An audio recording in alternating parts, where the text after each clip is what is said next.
Se aude mai tare acum, auzi? Să dai volumul, să audă calmul la telefon. La microfon. Chiar se aude ciudat oricum.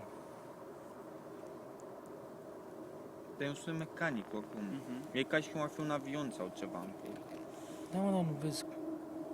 Dar e constant. Și care dreptate asta că e dubios, ce pula poate să facă sunetul ăsta atât de puternic? E ca și cum s-ar auzi departe, dar în același timp destul de aproape. Da, exact. Și n-are Era să cadă ce puiul să ăla. facă cu aia sunetul ăsta în noapte.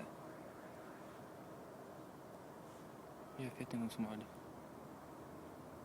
Se aude mai încet. Ba mai tare, ba mai Eu încet. tot mă vezi? gândesc că e de undeva de pe bulevard să aude.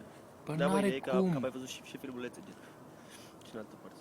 Tot cu sunete de genul ăsta. Ce am văzut? Ce dubios. Spui niște întrebări așa.